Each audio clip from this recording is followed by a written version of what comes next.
अभी हम सभा में बैठे हैं, सभी के चरणों में मेरा कोटि कोटि प्रणाम जी। अभी आप यहाँ पे आए हैं तो ये जो वाणी जो देख रहे हैं इसके बारे में जिज्ञासा होगी, अगर ये है क्या चीज।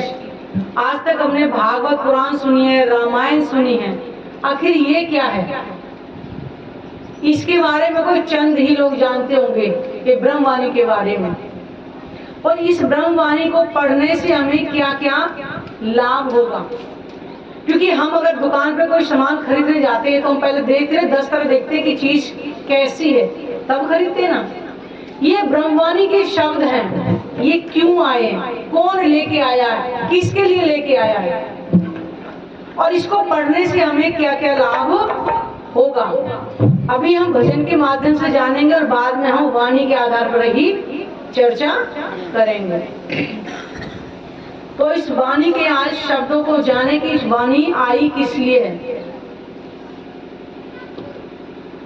पढ़ने से जिसकी हो बेड़ा पार, सुनने से आए सुंदर विचार, बड़ा सुख देती है मेरे सतगुरु की वाणी, दुख हर लेती है मेरे सतगुरु की वाणी। वो पढ़ने से वो बेड़ा पार, सुनने से आए सुंदर विचार, बड़ा सुख देती है मेरे सतगुरु की वाणी, दुख हर लेती है मेरे सतगुरु की वाणी।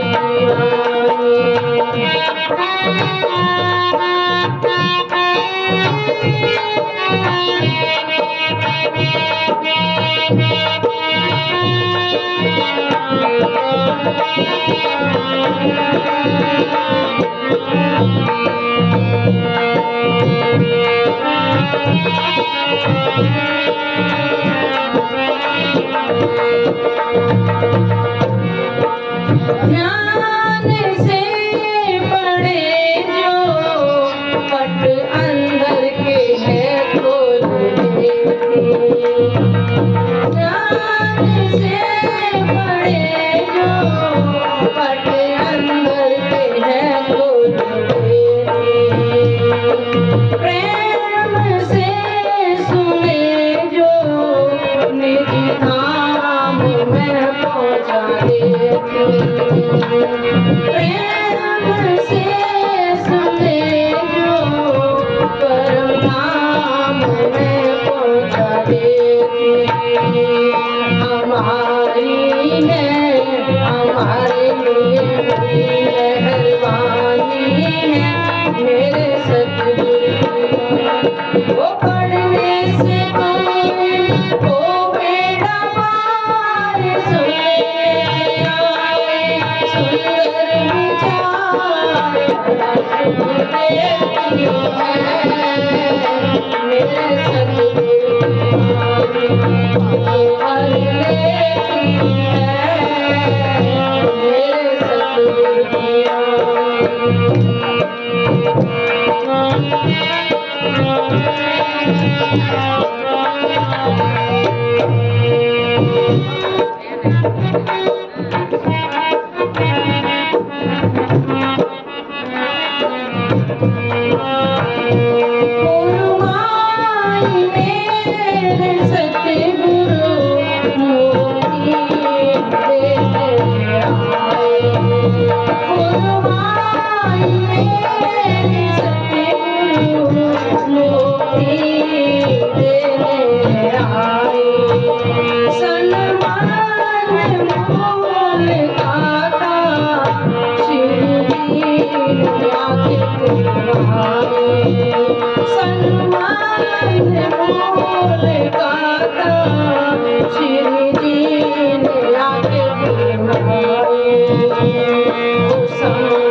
समझो तो सोचो तो ये अपनी कहानी है मेरे सतगुरु की वाणी। वो पढ़ने से जिसके हो बेड़ा पार, सुनने से आए सुंदर विचार, सुनते की है मेरे सतगुरु की वाणी। वो दुख हर लेती है मेरे सतगुरु। वो सुनने से आए सुंदर विचार, पढ़ने से आवे वो बेड़ा पार, सुन लेती है मेरे सतगुरु की वाणी। हर लेती है मेरे सतगुरु की वाणी। हर लेती है मेरे सतगुरु की वाणी। बोलो श्री प्राणनाथ प्यारे की है, सतगुरु महाराज की है। पढ़ने से इसके हो बेड़ा पार। आज तक ग्रंथों को हम पढ़ ही तो रहे थे, लेकिन कहाँ भव से पार हुए? हुआ कोई? बताएं धर्म प्रेमी सज्जन में विराजमान है कि आज तक हम धर्म ग्रंथों को पढ़ते ही तो आए थे, लेकिन पार क्यों नहीं हुए? क्यों लिखवाया त्रेता में कलयुग केवल नाम आधारा? त्रेता में रामायण आई तो उसको पढ़ के कभी पार नहीं हुए। द्वापर में भागवत पुराण आई, उसके लिए नहीं लिखा कि द्वापर में भव से पार होंगे उसको पढ़ने से। ऐसा क्या है जो कलयुग में भव से पार होंगे? और एक ग्रंथों में नहीं, न जाने कितने ग्रंथों में लिखा हुआ है कि कलयुग में भव से पार होंगे। वो कलयुग में वो ब्रह्म ज्ञान आएगा जिसके पढ़ने से अब बेड़ा पार होगा। पढ़ने से जिसके हो बेड़ा पार और सुनने से आए सुंदर विचार। जितने भी धर्म ग्रंथ हमारे युगों युगों से आए, उनके अंदर परमात्मा की पहचान लिखी तो थी, लेकिन किसी ने बताया नहीं कि परमात्मा कैसा है, वो कहाँ रहता है, क्या उसका स्वरूप है। उसके धाम की लीलाओं की किसी को पहचान नहीं थी। बताइए साथियों, सतयुग में अमर कथा सुना दी शंकर भगवान ने। अमर कौन है? कौन है अमर? कोई हाथ करके मुझे बताए ना कि अमर कौन है, बताइए कौन है अमर? अमर तो केवल केवल एक ही है, शंकर भगवान, जिसके बारे में बता रहे हैं। महेश्वर तंत्र के अंदर लिखा है 5वां अध्याय 55-56 श्लोक के अंदर लिखा हुआ है कि जब उमा उस रहस्य को नहीं सुन पाई थी अमर कथा को, तब शंकर भगवान उतारे कि उमा, हम और ब्रह्मादिक देवता भी एक पानी के बुलबुले की तरह बनते और मिटते, और वायु रूप बुलबुले समाप्त होते, केवल केवल परब्रह्म शेष बचता है। तो यानी वही तो अखंड अविनाशी है, वही तो अमर है। जब शंकर भगवान खुद अपने मुख से बता रहे हैं कि हम और ब्रह्मादि देवता भी, यानी कि त्रिदेवा ब्रह्मा विष्णु और महेश। बड़े आश्चर्य लगता है, ऐसे कैसे बोल रहे हैं, लेकिन हम नहीं कह रहे, वो खुद अपने मुख से बोल रहे हैं। जैसे बरसात होती, बरसात में एक पानी ऊपर से गिरता है, एक बतासा दिखता है, तुरंत दिखते थे फूट जाता है। तो शंकर भगवान खुद उमा को बता रहे हैं कि हे उमा, ये ब्रह्मांड भी ऐसा ही है जो देखते देखते ही समाप्त हो जाएगा। तो इसकी पहचान भागवत पुराण के अंदर लिखी हुई है।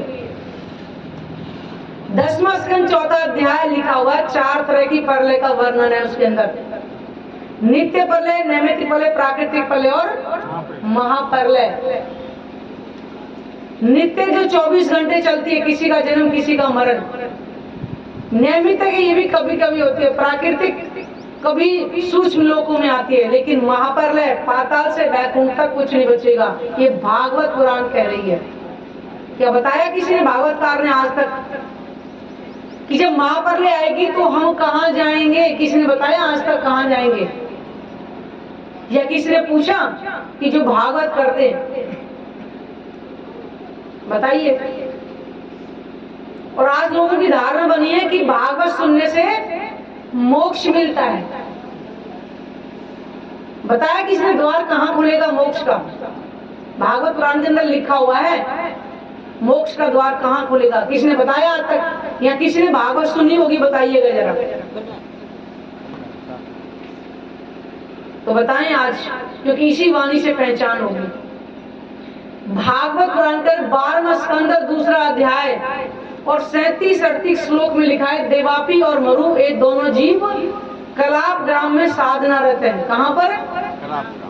कलाप ग्राम कहाँ पर है? हिमालय पर्वत के एरिया को बोलते हैं कलाप ग्राम। ये दोनों जीव कलाप ग्राम में साधना रहते हैं। कलयुग में कलिक भगवान की आज्ञा से फिर से ये 2 जीव आएंगे और परमात्मा इनके अंदर आकर के लीला करेगा, तब ये ब्रह्मवाणी आएगी।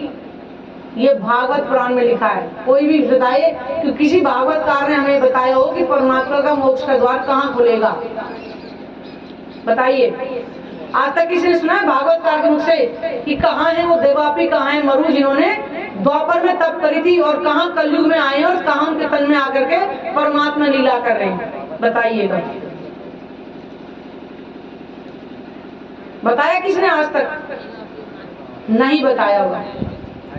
हमने अपने स्वयं सुनी है। क्यों हम सुनने जाते हैं? इसीलिए कि वो बताते क्या हैं। हमने सुना उनके मुख से। श्री कृष्ण जी का जन्म होगा, उनका पालन पोषण होगा और 7वें दिन कहाँ? रुक्मणी के साथ विवाह कर देंगे। जब प्रेम राधा से था तो रुक्मणी के साथ शादी की हुई थी। जिससे प्रेम होता है शादी भी उसी से होनी चाहिए ना। और आज राधा का नाम सबसे पहले लिया जाता है। बताइए, रुक्मणी को तो कोई नहीं कहता। क्या कारण है? आप तो मेरे से उम्र में भी बड़े, बताइएगा क्या कारण है? क्या हुआ? राधा जी को इसीलिए कहते हैं कि राधा जी के अंदर, देखिए अब बात होती है रहस्य ग्रंथों के, जब रहस्य खोलते हैं तब ये पहचान होगी। द्वापर के अंदर की लीला को हर कोई याद करता है आज भी। उस नंदगांव बरसाने में, मथुरा में ऐसा क्या हुआ था जो आज भी गोपियों के नाम की माला जपी जाती है? तो आज क्यों नहीं जपते हैं? द्वापर में क्यों जपी? कि द्वापर में जो गोपियां थी उनके नाम की माला जपी, आती भी नंदगांव बरसाना है, मथुरा वृंदावन है। तो आज गोपियों के नाम की क्यों? आज कहाँ है वो गोपियां जिनके नाम की माला जपी गई थी? द्वापर के अंदर जिन श्री कृष्ण की अंदर लीला की थी, उस पार ब्रह्म की शक्ति ने जो की थी, नंदगांव बरसाने में पार ब्रह्म की जो लीला हुई थी वो केवल और केवल 11 साल और 52 दिन की, जिसको ब्रह्म लीला कहा गया है। पार ब्रह्म कलयुग में नहीं, द्वापर में पहले आ चुके हैं। श्री कृष्ण के तन के अंदर अब देखा जाए तो जन्म किसका हुआ था? मथुरा के कारागार में। बताइएगा धर्म, कोई तो मुख से बोलो, किसका जन्म हुआ था? विष्णु का। बताइएगा, बताइएगा। देखिए वो तो अवतार तो बाद में पता चलेगा, पहले तो बालक का ही जन्म उठेंगे। अवतार तो भीड़ बाद में खुलेगा। जन्म तो एक बालक का ही हुआ था ना। और दुनिया क्या कहती है? कृष्ण जी का जन्म हुआ, कृष्ण जी का जन्म हुआ। अरे भाई, नाम तो उसने पढ़ा ही नहीं था। किसका जन्म? एक बालक का जन्म हुआ था। तभी तो कहते हैं आंकड़ी तभी तो आगे खोलती जाएंगी। जब प्राणनाथ जी ने सारे वेद इस संसार में आके खोल दिए तो एक बालक का जन्म हुआ था। उस जन्म से पहले ही, क्योंकि विष्णु भगवान ने वसुदेव और देवकी को पहले ही बता दिया था कि तुमने मेरे से पूर्व जन्म में क्या मांगा था? एक वर मांगा था कि तुम्हारे जैसे की पुत्री कामना। उनके बच्चे नहीं थे तो उन्होंने मन में इच्छा करी तुम्हारे जैसा पुत्र उनके स्वरूप को देख करके, तो उन्होंने कर दिया तथास्तु, कि तुम्हारी इच्छा पूरी होगी। तो इसलिए मैं तुम्हारे बालक के रूप में जन्म लूंगा और मेरा जन्म के बाद मुझे कहाँ छोड़ के आना है? गोकुल में। और वहां कन्या रूप जो माया होगी उसको लेके यहाँ पर आ जा। ये जन्म से पहले बता दिया। तो जब उनका जन्म हुआ तो वसुदेव जी को कहाँ लेकर के? एक टोकरी में लेकर के चल पड़े थे। 7 ताले अपने आप खुल गए थे, क्योंकि वो ब्रह्म की लीला थी। कहाँ जान पाए दुनिया में? जमुना जी को पार कर रहे, जमुना जी उछाले ले रही है कि उनको भी पता था कि पार ब्रह्म आएंगे। वो भी चरण छू के नीचे बैठी है। और यशोदा जी की हाँ बालक को छोड़ के 6 महीने बाद नाम पड़ा था श्री कृष्ण। और 16 श्रृंगार करके ब्रिज की कन्याएं, गोपियां तो बाद में ना पड़े, कन्याएं बोला जाएगा ना, वो 16 श्रृंगार करके यशोदा मैया को बधाई देने के लिए आ रही हैं। और पल्ले में जो बच्चे थे वो रोने लगे देख करके। क्यों? कि पार ब्रह्म की शक्ति उनके अंदर आ चुकी थी। और जो बधावा देने के लिए जो कन्या आई, उनके अंदर आत्माओं की शक्ति आ चुकी थी। उनको पता था प्रेम की लीला चल रही थी। उनके अंदर तड़प थी कि हम अपने धनी से कब मिले।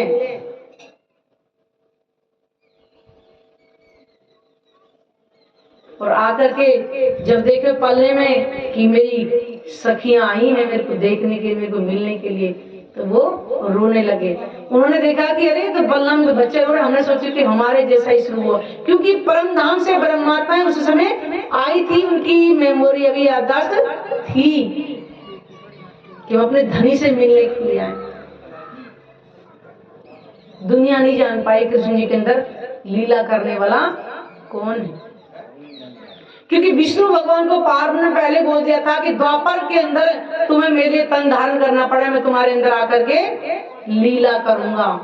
तभी तो विष्णु भगवान हमेशा ध्यान में मगन रहते हैं। और लक्ष्मी जी उनसे पूछती है कि हे नाथ, तुम तो कहते हो कि मैं ही परमात्मा हूं, तो फिर तुम किसका ध्यान करते हो? जब खजाने के मालिक दादाजी हों तो पोती पोतों से ठंडी चवन्नी मांगेंगे क्या? नहीं ना। तो वो ये पूछ रही है कि तुम किसका ध्यान करते हो फिर? क्या तुमसे बड़ा कोई है? तो एक बार तो विष्णु भगवान टाल दिया कि मैं तुम्हारा ही ध्यान करता हूँ। कहते नहीं, स्त्री को बेवकूफ बनाना कोई बड़ी बात नहीं है। लेकिन लक्ष्मी जी ने कहा कि नाथ नहीं, जिस लीला में तुम मगन हो ना, वो मेरा नहीं कोई और ये जिसका तुम ध्यान करते हो।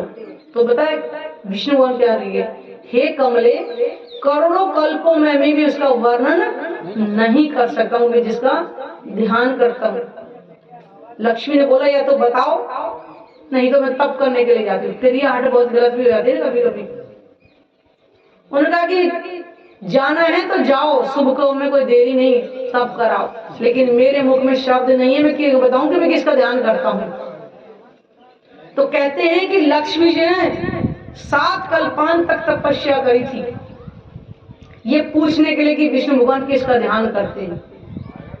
जब सारा संसार अगिन अगिन होने को हो गया तो क्षीर सागर ब्रह्मा जी विष्णु भगवान के पास गए कि नाथ वो क्या पूछना चाह रही है, बता दो ना, इतना कड़ा तप कर रही है, आपकी अर्धांगिनी है।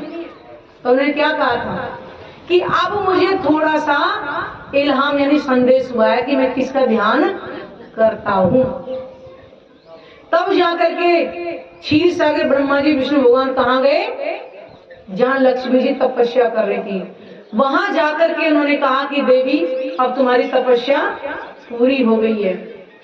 वो मेरे अंदर द्वापर के अंदर आकर के लीला करके जाएंगे, तब तुम्हें इशारे से बता दूंगा कि मैं किसका ध्यान करता हूँ, लेकिन पूर्ण विवरण में अभी नहीं बता सकता। फिर द्वापर के अंदर श्री कृष्ण के अंदर आई थी पार ब्रह्म की आवेश शक्ति, और गोपियां जिनको कहा है अंदर आत्माओं की सुरता आई थी। और ये लीला चली थी 11 साल और 52 दिन तक, ब्रज की लीला, जिसको केवल ब्रह्म लीला कहा गया है। कृष्ण कृष्ण सब कोई कहे, भेद न चीन्हे कोय, नाम कृष्ण एक है लीला त्रैविध होए। नाम एक ही कृष्ण राधा, लेकिन लीला 3 तरह की है। कोई भी भागवतकार इसका भेद नहीं बता सकता।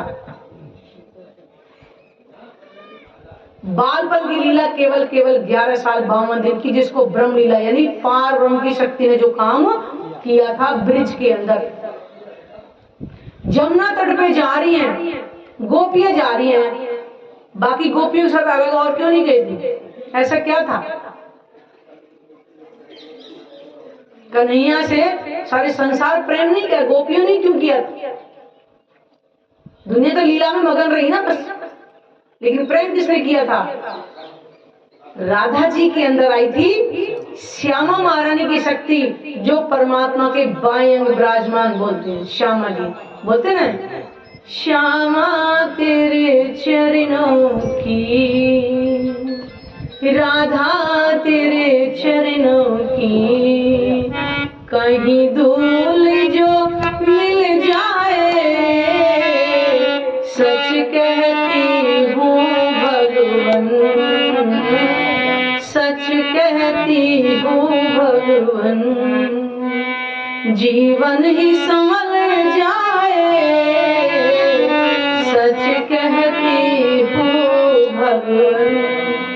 राधा तेरे चरणों की, श्यामा तेरे चरणों की। राधा तो ब्रिखवान की बेटी थी। ऐसा क्या था?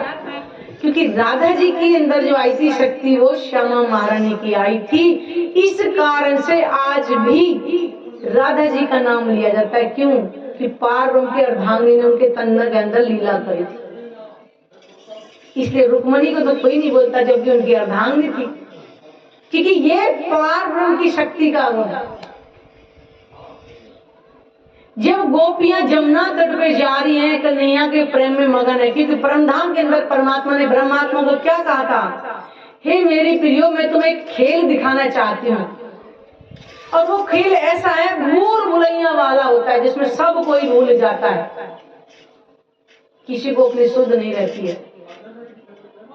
तो ब्रह्मात्मा ने बोला कि आपने से अलग करके दिखाओगे? फिर नहीं,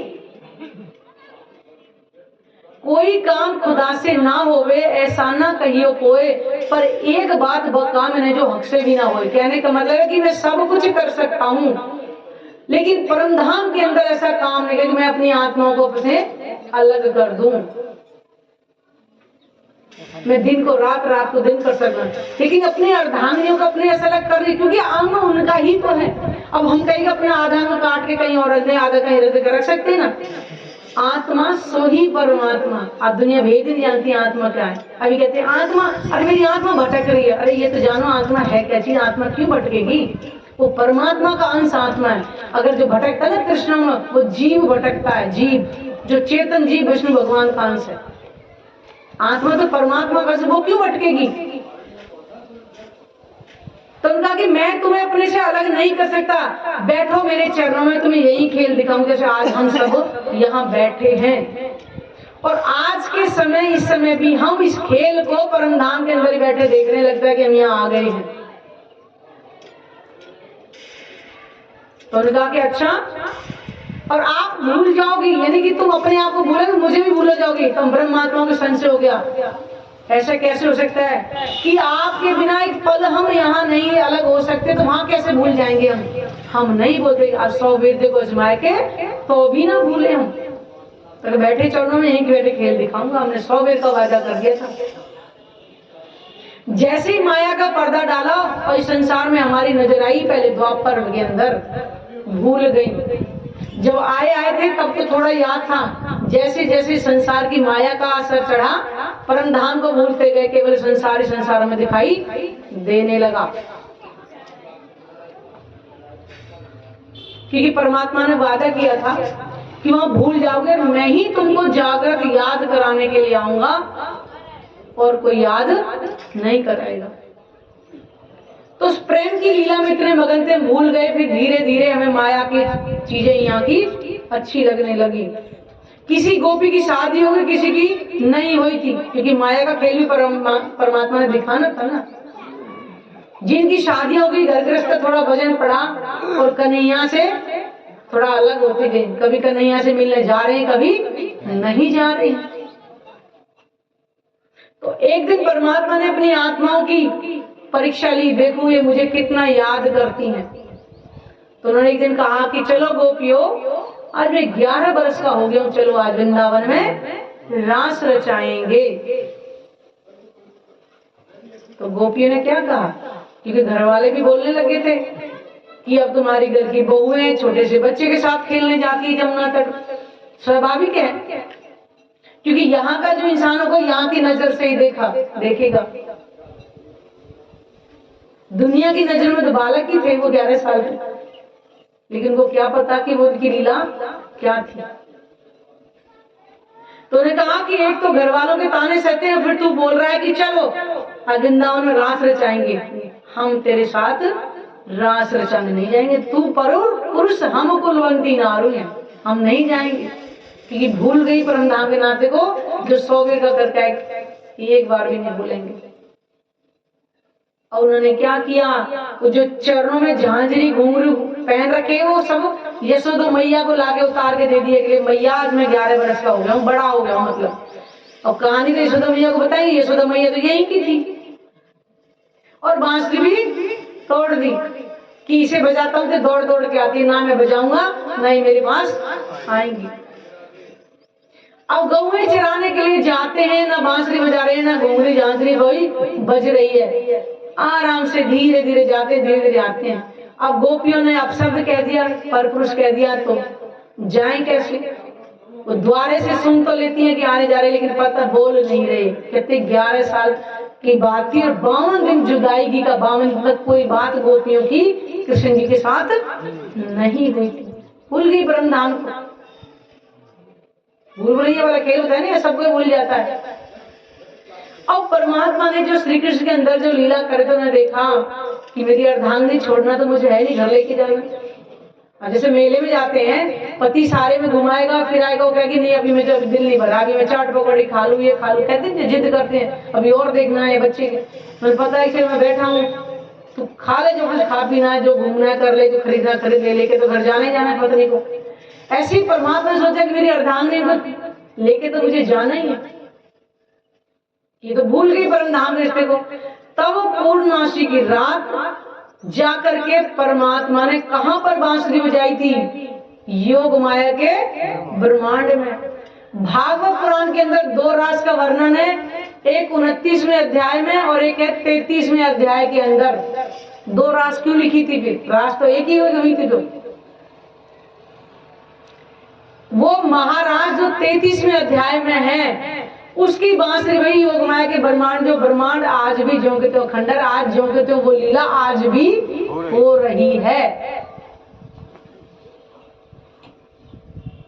गीता के अंदर 15वां अध्याय पहला श्लोक है, ऊर्ध्व मूल मध्य करके, एक उल्टा वृक्ष है, जड़ें ऊपर की है, शाखाएं नीचे की ओर है। कहने का मतलब क्या है कि वो अखंड स्थान ऊपर की साइड है, जहां से ऐसे ब्रह्मांड बनते और मिटते, वहां लीला हो रही है आज भी।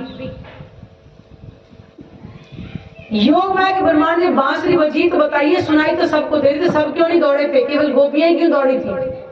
भागवत पुराण में लिखा है दौड़ रही हैं, लेकिन किसी ने अपनी पत्नियों को नहीं पकड़ा।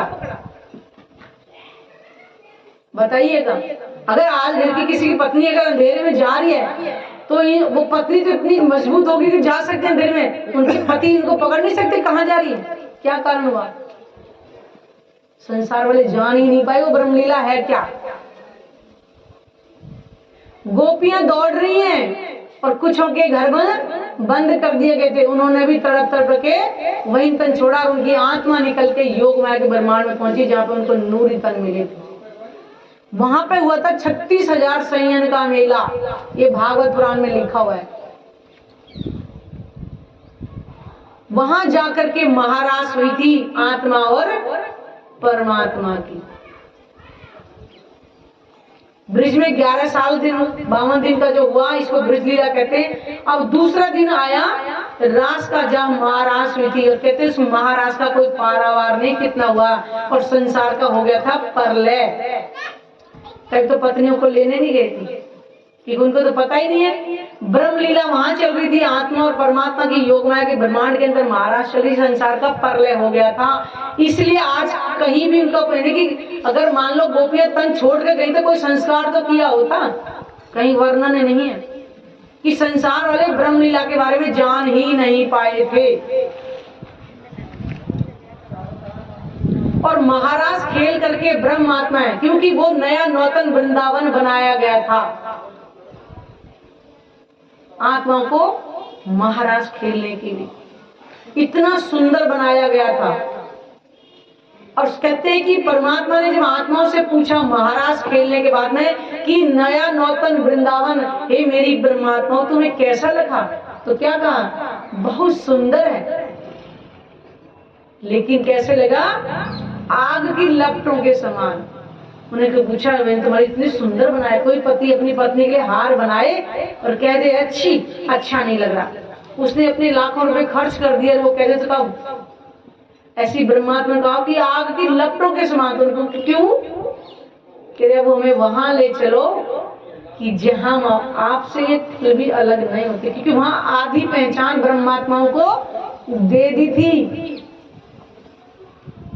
और उसी बीच में अंतर ध्यान परमात्मा हो गए, आत्माओं को याद दिलाने के लिए तुम कहाँ लीला खेल रही हो, किसके साथ खेल रही हो। अर्ध जागृत बोला गया था महाराज को, और ब्रिज की लीला को पूरी नींद कहा गया, क्योंकि पहचान नहीं दी हम कौन है, कहां से आई हैं, नहीं पता चली।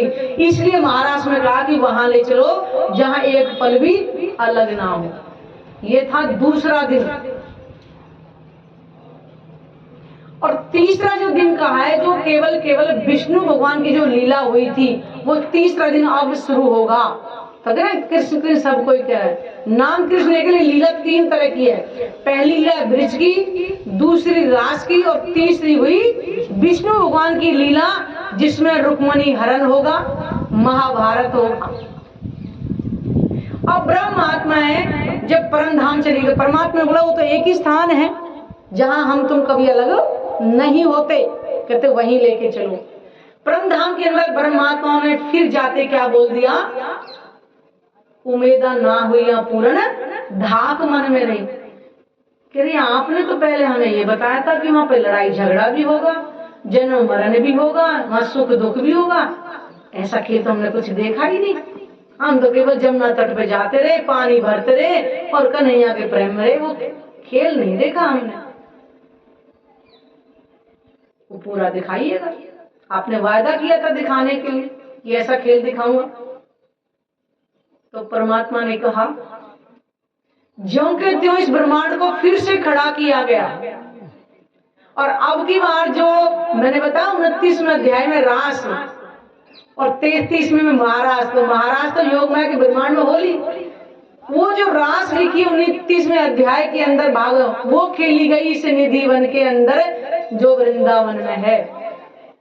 अब की आर गौलोक की शक्ति आई बांके बिहारी, और अब की बार जो आई थी, भागवत पुराण में लिखा हुआ है कि जब वो कृष्ण जी पेड़ पे जो चीर लेके उनके जो वस्त्रों को लेके बैठ गए थे ना, लिखा हुआ है, तो जो गोपियों के साथ जो कुंवारी कुंवारी कन्याएं जो खेलती थी, वो जमुना जी में स्नान कर रही थी, तो उनसे बोलने लगे कि तुम हमसे वादा करो कि तुम इसके बाद यहाँ पे नंग स्नान नहीं करेंगे, क्योंकि हमारे यहाँ हिंदू धर्म के अंदर बोलते हैं ना कि जमुना जी में बिना वस्त्रों के नहीं नहाना।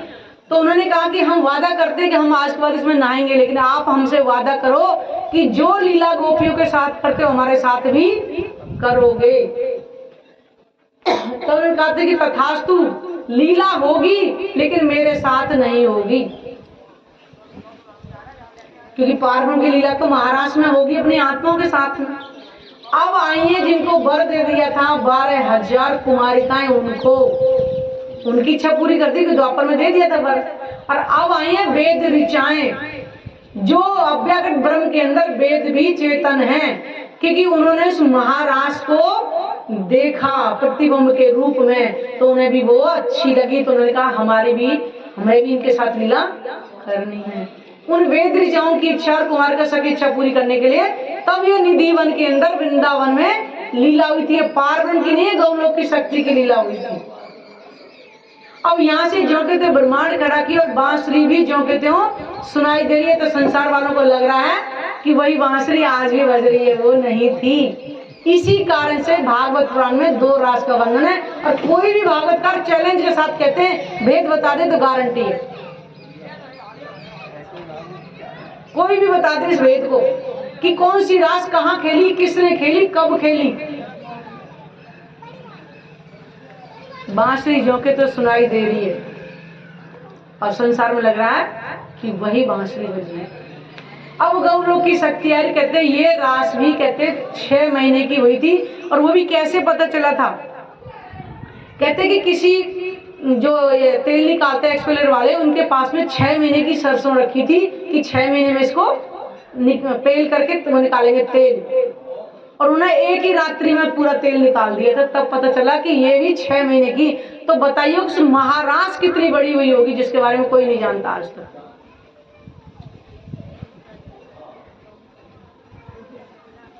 अब यहाँ से हुई है विष्णु भगवान की तीसरी लीला, नाम वही कृष्ण रहा, इसलिए कोई संसार वाले इस पहचान को नहीं कर पाई कि कृष्ण नाम एक ही है, लीला तीन तरह की अलग अलग है। अब यहीं से जो महाभारत जो हुआ था वो विष्णु भगवान की ही शक्ति थी, इनके अंदर पार ब्रह्म की कोई शक्ति नहीं है और ना ही कोई आत्माओं का भी यहाँ पे कुछ है। आत्मा महाराज खेल के परमधाम उनकी शक्ति चली गई थी, अब कोई यहाँ पे नहीं।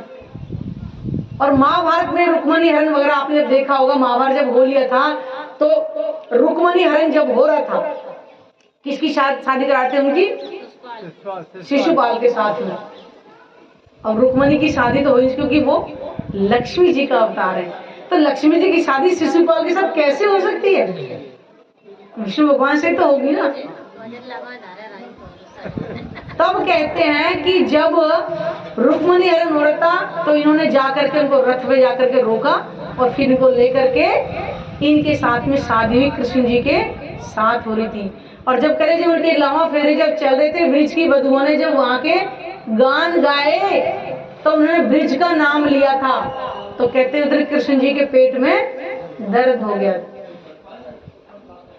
और कहा कि कोई भगत मुझे अपने चरणों का चरणामृत दे तो मेरे पेट का दर्द ठीक हो जाए।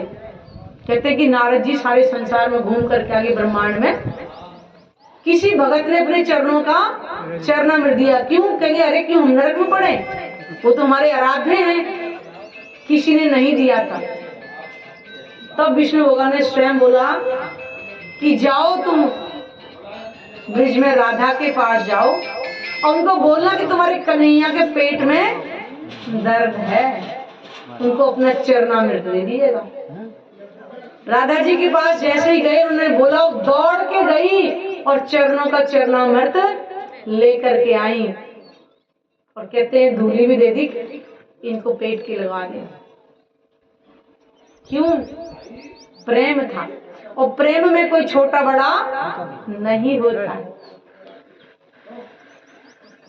तब उन्होंने कहा था जो मूर्छित हो गए थे उनके जब पेट का दर्द ठीक हुआ तब उन्होंने जो रुक्मणी जो लक्ष्मी जी थी इनको बताया था कि हे कमले में इनका ध्यान करता था, जो मेरे अंदर लीला करके गए हैं ये थे मेरे आराध्य, इनका मैं ध्यान करता था। इसी कारण से राधा से शादी नहीं हुई थी क्योंकि राधा जी के अंदर श्यामा महारानी की शक्ति थी और विष्णु भगवान से शादी होनी थी लक्ष्मी जी की। लक्ष्मी जी कौन है? रुक्मणी जी।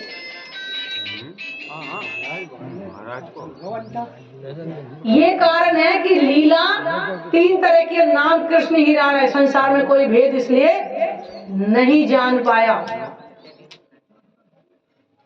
और कहते हैं वो भी लीला एक नाम की था, 112 वर्ष रही थी, लेकिन पार्वती की लीला केवल 11 साल और 52 दिन की ही थी।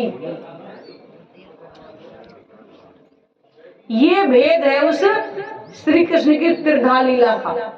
ये भेद है वो दो रास का वर्णन है। ये भेद है वो पार्वती कलयुग में आएंगे, दो तनों से लीला करेंगे। जो आज हमारे पास ये जो ब्रह्मवाणी जो आई है ना, ये उन दो तनों से लीला करने के बाद में हमारे पास में आई है, देवापी और मरु। और देवापी पता है कौन है? भीष्म पिता के पिता थे शांतनु, उनके भाई थे देवापी, जिन्होंने राजपाट नहीं मिला था तो ये संसार को छोड़ करके तप करने चले गए थे हिमालय पर्वत की गुफाओं में जाकर के।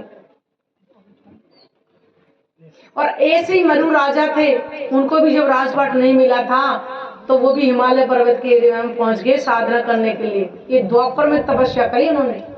ये भागवत पुराण में लिखा हुआ है, चाहिए मेरे पास प्रमाण है, आप देखो यहाँ पर। इसलिए हम कहते हैं कि कोई भी आए अपना कॉपी पेन लेके आओ और लिखो, किसी और से भी पूछो, जाकर के धर्म ग्रंथों में खुद जाकर के देखो। हाथ कंगन को आरसी कर, पढ़े लिखे को फारसी क्या। जब खुद आप पढ़ोगे तो आपको जब विश्वास होगा, क्योंकि हमने स्वयं ऐसा ही किया। किसी कही हुई बात में विश्वास नहीं है, सुना है, सुन करके धर्म ग्रंथों को खरीदा है, पढ़ा है, तब विश्वास हुआ है कि हाँ वो पार ब्रह्म इस धरा पर आए हुए हैं।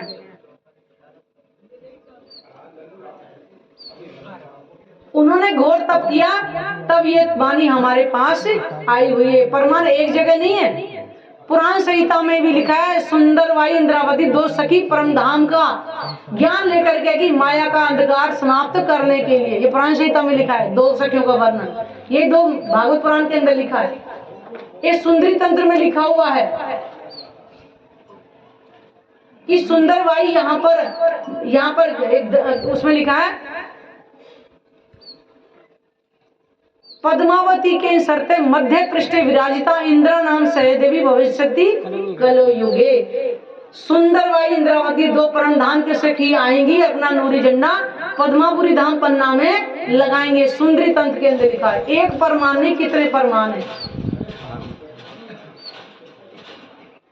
सारी दुनिया हवा में बोलती है, लेकिन हमारा ब्रह्म ज्ञान है ये आपको परमाणु के साथ मिलेगा, ऐसे नहीं। और ये आत्माओं को जागृत करने के लिए हुआ है। तो बताएं परमाणु, हरिवंश पुराण के अंदर लिखा हुआ है, अभाविनो भविष्यति मुनियो ब्रह्म रूपनाय उत्पन्न कलयुग प्रधान पुरुषे आश्रय, कि कलयुग में एक अनहोनी घटना घटेगी, वो ब्रह्म रूप ब्रह्मणी प्रकट जो कभी ना हुए कलयुग में आएंगे और पूर्ण ब्रह्म परमात्मा के आश्रय में रहेंगे। कथा योगेन तान सर्वान पूजन्ति मानवा यस्य पूजा प्रभावे जीव सृष्टि समुद्र, कि उनके द्वारा कही हुई कथा को जो आत्मसात करेगा वो भव से पार हो जाएगा। तो ये कोई कहानी नहीं है, कोई किस्सा नहीं है, ये परमात्मा का वांग्मय स्वरूप है। जब तक परमात्मा की पहचान नहीं करेंगे भव से पार नहीं होंगे, नहीं होंगे, नहीं होंगे। और ये वो कथा भी नहीं है कि कहने वाला कह के या सुनने वाला सुन के चला गया, नहीं है। जब तक इसको आत्मसात नहीं करेंगे, क्योंकि इस ब्रह्मवाणी से पता चलेगी मैं कौन, कहाँ से आई, कहाँ है मेरा बर्ताव, मैं कौन हूँ, कहाँ से आई और मेरी आत्मा का प्रीतम कौन है। बोलते रहा रोज, हमारे हिंदू धर्म के एक हाथ में घंटी होती है, एक हाथ में आरती होती है। हमने बोली बचपन में, ऐसा नहीं बहुत बोली, लेकिन बाद में पहचान करी जब हम कह रहे तुम पूर्ण, तुम परमात्मा, तुम ही अंतर्यामी, फिर कहाँ है वो अंतर्यामी, कौन है पूर्ण, कौन है परमात्मा, और तुम हो एक अगोचर सबके प्राणपति। तो फिर एक कौन है? यहाँ तो अनेकों की पूजा में लगे हुए और अपने मुख से कह रहे, हम नहीं कह रहे, अब हम सब कह रहे हैं इस चीज को, एक अगोचर सबके प्राणपति, सबके प्राणों के नाथ, आत्माओं के मालिक। बताइए, कह कुछ और रहे, कर कुछ और रहे। तो कहते हैं पढ़ने से जिसकी हो गए बेड़ा पार। ये ब्रह्मवाणी केवल पढ़ने के लिए नहीं आई है, ये आत्मसात करने के लिए कि मैं आत्मा हूं, तो मेरी आत्मा का प्रीतम कौन है। तो हमारी आत्मा के प्रीतम का स्वरूप भी इसमें लिखा हुआ है कि वो नूरी चरण कमल आज कौन सी नूर की चौकी पे विराजमान है, इतना वाणी के अंदर लिखा है। तभी तो कह रहे इसके बिना भव से पार नहीं होंगे। सुनने से आए सुंदर विचार, जब तक हम सुनेंगे पता क्या चला इस वाणी में क्या लिखा हुआ। ये आरती भोग करने के लिए नहीं आई है, ये आत्म मंथन करने के लिए आई है। इसमें लिखा क्या है पढ़ें, उसको एकांत में बैठ करके मनन करें, और जो परमात्मा का स्वरूप लिखा है उसको बार बार ध्यान के द्वारा अपने धाम हृदय में बसाएं। बड़ा सुख देती है मेरे सतगुरु की वाणी। अब यहाँ पे क्या है, यहाँ गुरुओं की गुरु प्रथा बहुत चल रही है। गुरु ने कह दिया दूसरे की सुनना नहीं है, तो हमारे में ये वाणी ही गुरु है एक तरह से। उन दो तनों से लीला होकर के जो आई है ना, तो ये सतगुरु रूप में वाणी तो बता रही है कि तुम परम धाम की रहने वाली हो, और इस नश्वर जगत के खेल को कहाँ देख रही हो, परम धाम के अंदर ही बैठी देख रही। तो वाणी से तो पता चला। तो सतगुरु रूप में हमारे पूर्ण परमात्मा, जिनको हम प्राणनाथ जी बोलते हैं, वो स्वयं हमें बता रहे हैं। बड़ा सुख देती है, दुख हर लेती है। आज हम हाय हाय करते फिरे दुखों में, क्यों? कि माया में तो दुख ही दुख है, और जब परमात्मा से अपना रिश्ता जोड़ोगे तो सुख ही सुख है। अब हमारे ऊपर डिपेंड करता है कि अपने पावर पल को कहाँ लगाना, माया में लगाना है कि ब्रह्म में लगाना है। ये मानव मन तन हमें बड़े भाग्य से मिला हुआ है। हम सोच रहे हैं कि खाए पिए ऐसा करो, और चलो करना क्या है, परमात्मा को बुढ़ापे में याद करेंगे। पेट में हाथ नहीं, मुंह में दांत जब मिलेंगे, हाथ हिलते रहेंगे, ध्यान करेंगे क्या? नहीं करेंगे ना। इसलिए कहते हैं कि जवानी में कमाएगा, बुढ़ापे में बैठे खाएगा। तो ध्यान कर ले कि बुढ़ापे का इंतजार नहीं करना चाहिए। तो मौत का तो भरोसा नहीं, अगली साल है या नहीं अगला पल हमारे पास। 24 घंटे में से भी कम 2 घंटे सुबह 2 घंटे शाम, ज्यादा नहीं करना है। बाकी 20 घंटे माया का जितना मर्जी कार्य करो, मना नहीं करते, लेकिन माया के काम से निवृत्त होकर थोड़ा सा समय 2 घंटे सुबह 2 घंटे शाम, केवल 1 घंटा ध्यान और 1 घंटा वाणी मंथन। हम ये नहीं करें कि पहले दिन ही 4 घंटे की समाधि लगा लो, कोई नहीं लगा पाएगा, बड़े बड़े ऋषि मुनि भी नहीं लगा पाते, सत्य है। लेकिन हम कहते हैं पहले एक सीढ़ी चढ़े, जैसे बच्चे को उंगली पकड़ के चलाएंगे, 1 कदम चलेगा, फिर दूसरा चलेगा, फिर वो दौड़ना शुरू कर देता है, फिर हमारा हाथ भी छोड़ देता है ना। ऐसा ही हम धीरे धीरे धीरे धीरे थोड़ा थोड़ा समय निकालें। साथियों, हर चीज बांट ली जाएगी। यहाँ पर एक नाक के अंदर ये नाक का जो लौंग पहन रही है ना, इसको भी उतार लिया जाएगा। शरीर में छुआछूत लग जाएगी, इसमें नहीं लगेगी, क्योंकि हम पता है ये हमारे लिए फायदेमंद है, ये हम अपनी बुद्धि से इस्तेमाल करते हैं। कड़वा सत्य है। और अगर साथ जाएगा तो केवल हमारा ध्यान ही जाएगा, जिसको कोई नहीं बांट सकता है, सब कुछ बढ़ जाएगा। यहाँ पर जो परमात्मा का ध्यान करेंगे, चिंतन करेंगे, केवल वो हमारे साथ जाएगा, कुछ भी जाने वाला नहीं है। नहीं तो एकांत में बैठ करके सोचना। मैंने कहा ना कि कहने वाली कथा नहीं है कि हम बोल के चले गए और तुम सुन के चले गए। आए हो तो कुछ लेकर के जाना यहाँ से। ये वो ब्रह्मवाणी है जिसकी भविष्य में कर दी थी, एक अनहोनी घटना घटेगी कलयुग के अंदर। वो ब्रह्म ज्ञान आएगा जिससे हमें अपने धाम की, अपने स्वरूप की पहचान होगी। तब तक कथा योग है, उनके द्वारा कोई कथा को जो आत्मसात करेगा, ये नहीं सुना और इधर से सुन इधर से निकाल के चला जाएगा, नहीं, आत्मसात करेगा, अपने अंदर विचार करेगा कि मैं आत्मा हूँ, मैं आत्मा हूँ। तो मेरी आत्मा का प्रीतम कौन है? ये तन के पति को तो पूरी भीड़ में भी ढूंढ लेते हो, जो किसी ना किसी से हाथ छूटने ही वाला है, चाहे पत्नी का पहले छूटे या पति का पहले छूटे, छूटना सबको है। लेकिन मेरी आत्मा का प्रीतम कौन है, जो ना मेरे से कभी अलग था ना कभी अलग होगा। वो स्वयं बांग में स्वरूप लेकर के आए और अपने दिल से वाणी पढ़ के देखना, आपका दिल गवाही दे तो चलना, नहीं तो तुम अपने घर, हम अपने घर। ये वो वाणी है जो माया का जहर उतारेगी, अपने घर का रास्ता दिखाएगी और यहीं बैठे बैठे परम धाम का दर्शन कराएगी। ये है वो ब्रह्मवाणी। ये ना हिंदू, ना मुस्लिम, ना सिख, ना ईसाई, ये ऐसे नहीं, ये आत्म कल्याण के लिए आई है। आज मुझे बताओ, यहाँ कोई बैठे हैं, हमने परमात्मा को बांट लिया। क्या हिंदू कह रहे हैं हमारा परमात्मा अल्लाह होगा तेरा, हम वो कहते हैं अल्लाह हमारा, परमात्मा को तेरा, बांट रहे ना मेरा तेरा। तो मुझे अंदर, मुझे कोई चारों धर्म का कोई ताकत है इस सूर्य को बांट के दिखा दो कि तुम्हारा ये हमारा? कोई है ताकतवर को बांट दे? कोई आकाश बांट ले, ये आधा तुम्हारा आधा हमारा? कोई है जो आकाश के 4 टुकड़े करके दिखा दे? कोई है सामर्थ्यवान जो ये बांट के दिखा दे? आज हमने जाति पाति के आधार पर हमने बंटवारा कर रखा है केवल, क्योंकि आत्मा ना जन्मती है ना मरती है।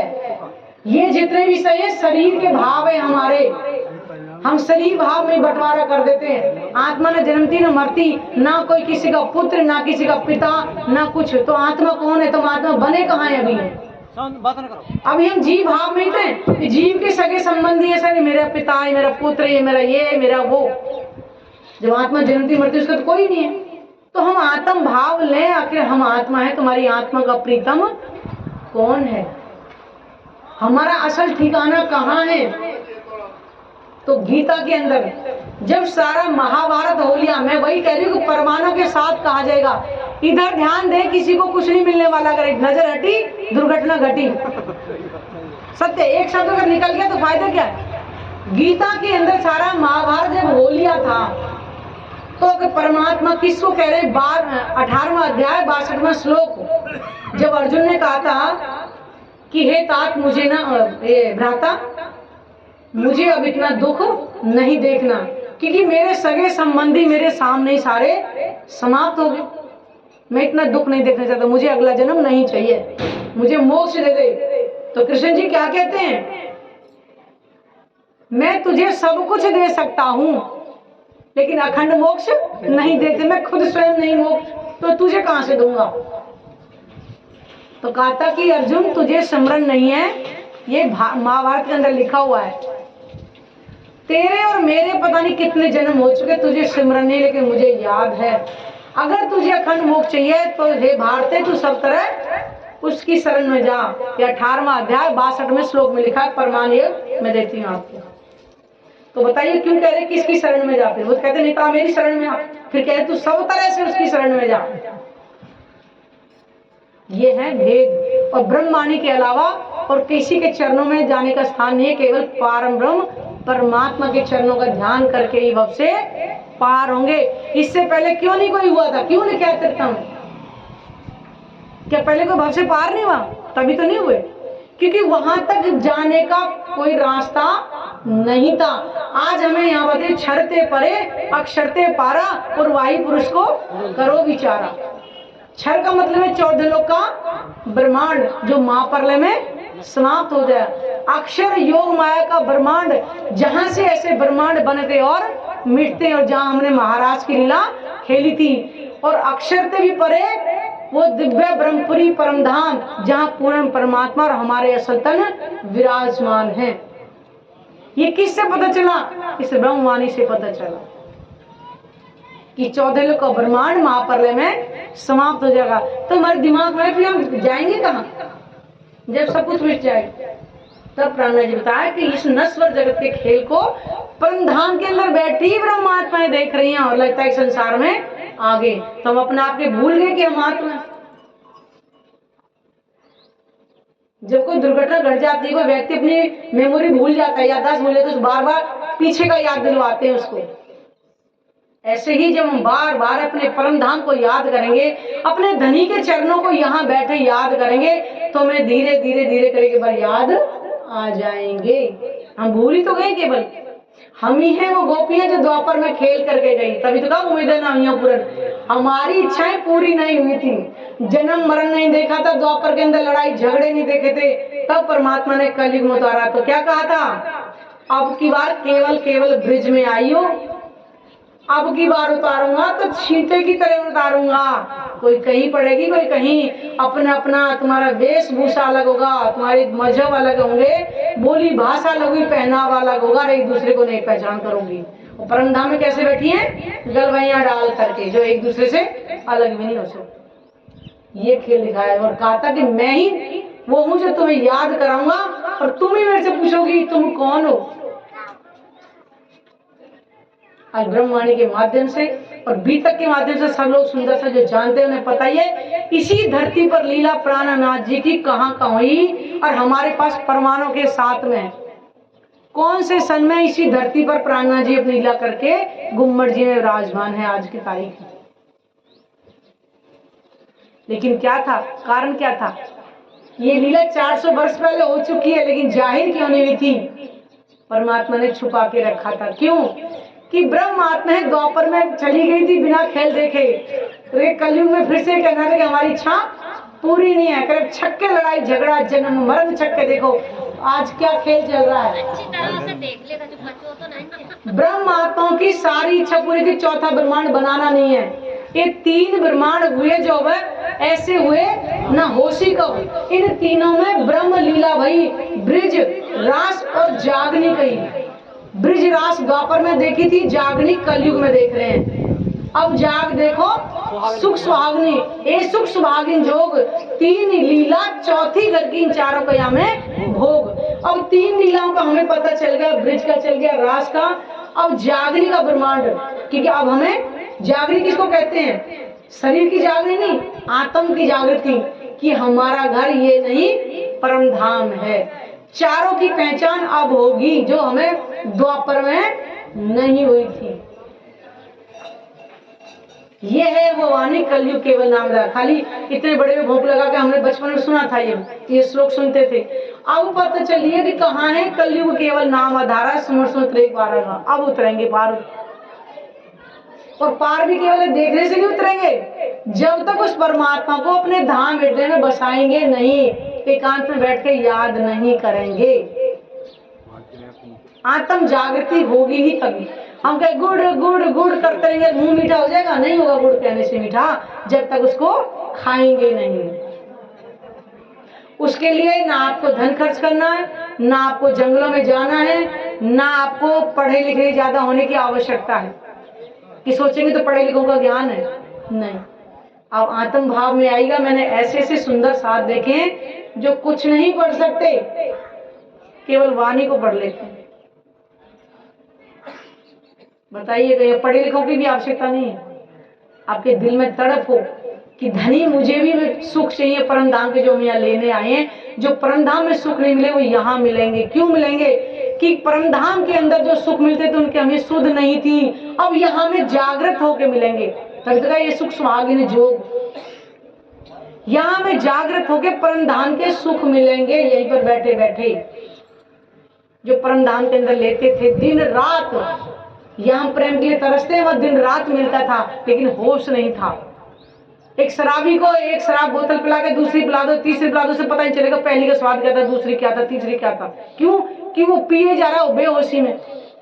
लेकिन अब परम धाम के जब सुख हमें यहाँ मिलेंगे, तब हमें घर की याद आएगी। अपने घर धनी से हम यहाँ पे जब हमें संसार के सारे सुख मिल रहे होंगे ना, वो भी फेल हो जाएंगे, वो भी अच्छे लगेगा। हमें घर चलना है, तब आत्म जागृति होगी हमारी यहीं बैठे बैठे।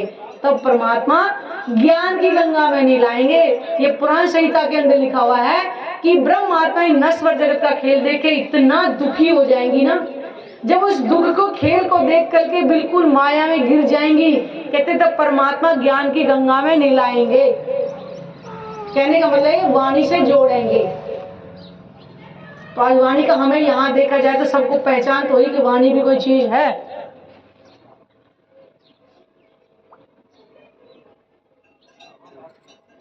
इस वाणी की कीमत जो जान लेगा, 14 लोग की साहिब को यही छोड़ देगा। ये वो वाणी है,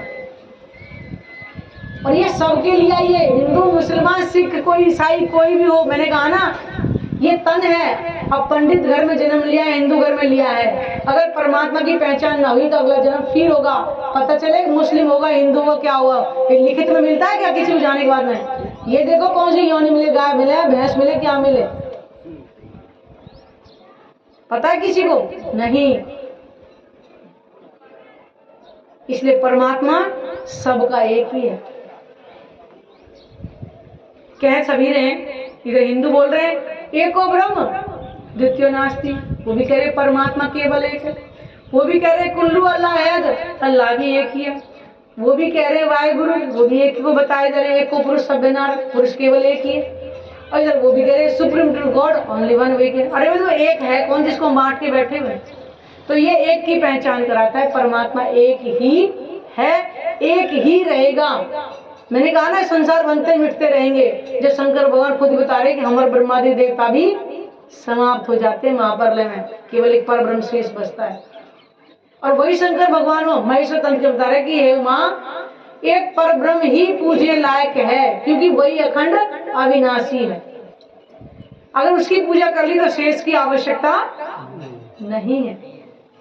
दादाजी खजाने के मालिक हैं। अगर एक दादाजी को हम प्रेम से रिझा लें, बाकी सबके आगे हाथ फैलाने की जरूरत पड़ेगी क्या? बताओ ना जरा, नहीं ना।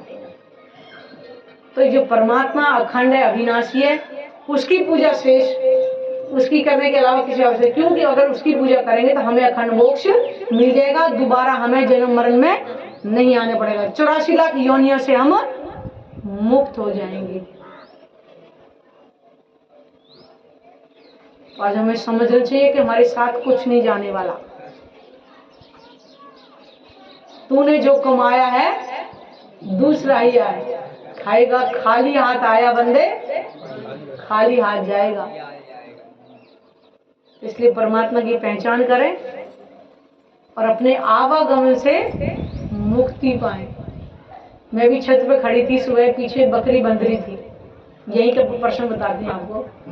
मैं खड़ी देख रही थी, वो ठंड में बंधी हुई, मतलब छाया थी, सूर्य नहीं था उसके ऊपर। वो ठंड में ना ऐसे कभी कांप रही थी। मेरे दिल में तभी आया, देखो मनुष्य योनि किसने सब गए। आज हमें अगर लगा, हम देखो धूप में खड़े थे, और वो खूंटे से बंधी हुई जा ही नहीं सकती थी। तो 84 लाख योनियों का समझ में आता है कि 84 लाख योनियां कितनी भयंकर होती हैं। आज मानव अपनी स्व इच्छा से कुछ भी कर सकता है, खुद खा सकता है, कुछ पहन सकता है, जहां से खा सकता है। वो बेचारे खूंटे के मालिक। मनुष्य तन को जानना है कि मनुष्य तन दुर्लभ क्यों कहा गया है। इस मनुष्य तन से ही हम परमात्मा की पहचान करके भव से पार हो सकते, किसी और योनि में नहीं हो सकते। तो इस योनि को हम ऐसे ही नहीं गवाए। तो कबीर जी ने कहा है, रात गवाई सोए के और दिवस खमाया खाए, हीरा जन्म मोले कौड़ियों के बदले जाए। हम कैसे व्यर्थ कर रहे हैं इसको, कभी सोचा है? इसलिए मनुष्य तन की सार्थकता को समझे, वो परमात्मा की पहचान कर भव से पार हो जाए। बोलो श्री प्राणनाथ प्यारे की, सतगुरु महाराज की। ध्यान से पढ़े जो पट अंदर के है खुल दिए। अंदर के जो हमारे चक्षु बंद पड़े हैं ना, शंकर भगवान का तीसरा नेत्र खुला हुआ है ज्ञान चक्षु, हमारा कब खुलेगा? कोई देखा? ध्यान से पढ़े जो पट अंदर के खोल देती, प्रेम से सुने जो निज धाम पहुंचा देती। तो निज धाम कैसे पहुंचेंगे? अपनी अंतर्दृष्टि खोलें, अपना आत्म भाव लें और अपने धनी की पहचान करें, भव से पार हो जाएं। बोलो श्री प्राणनाथ प्यारे की, सतगुरु महाराज की।